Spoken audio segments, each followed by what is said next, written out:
আসসালামু আলাইকুম। কি অবস্থা? কি খেতে বসছো? খালি গোস্ত, হাতে তো অন্য কিছু দেখতেছি।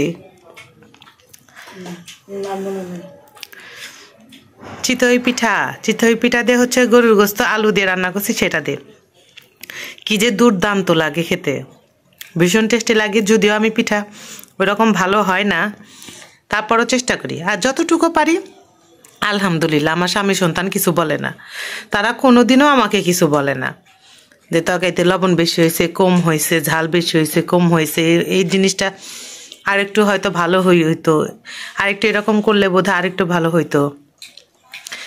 এরা দুইজন আমাকে কোনোদিনও কিছু বলে না, তাই না বাবা?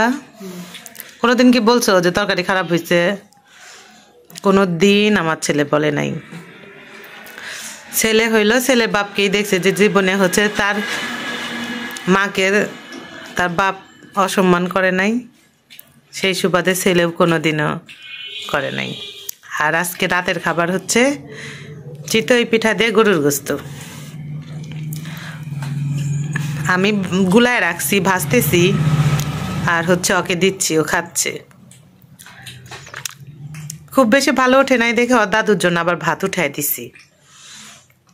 আর তোমার দাদু বললো না যে হইলো আমি তো খাইতে পারবো না রে দাদা, হয়তো দাঁতে ব্যথা।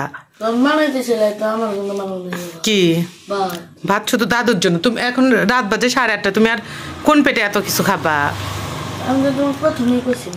বললে কি হবে, যখন রাতে যেটা হবে সেটাই খেতে হবে। আর এই পিঠা কি সারা বছর খাওয়া হয় নাকি? সারা বছর খাওয়া হয়।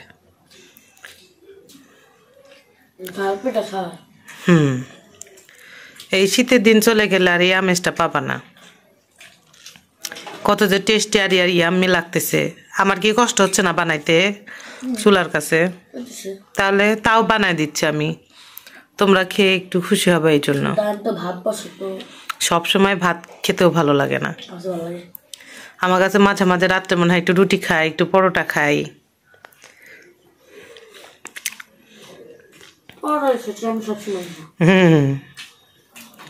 আমার মাঝে মাঝে রুটি খাইতে ইচ্ছে করে, মাঝে মাঝে পরোটাও খাইতে ইচ্ছে করে। রোজ রোজ ভাত আমার খাইতে ইচ্ছে করে না।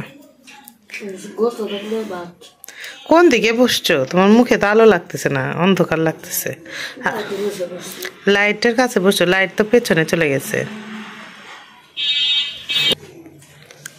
এখন শুধু তোমার দাদি আসলে খাবে, তোমার বাপ খাবে, আমি খাবো। আর তোমার দাদুর ভাত হইলে তুমি খেয়ে ভাত কটা দিয়েছো দাদুকা? তুমি জানো কি ধনী আর গরিবের মধ্যে পার্থক্য? কি পার্থক্য বাবা?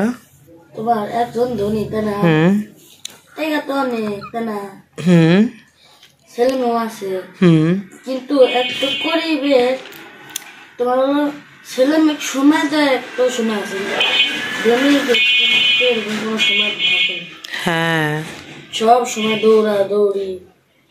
শোনো, দৌড়াদৌড়িটা করে কিসের জন্য? ছেলে মেয়েরা যেন ভালো একটা পজিশনে যাইতে পারে, ভালো করে লেখাপড়া করতে পারে, ভালো একটা লাইফস্টাইল পায়, এই জন্য পরিশ্রম করতে হবে না, দৌড়াইতে হবে না।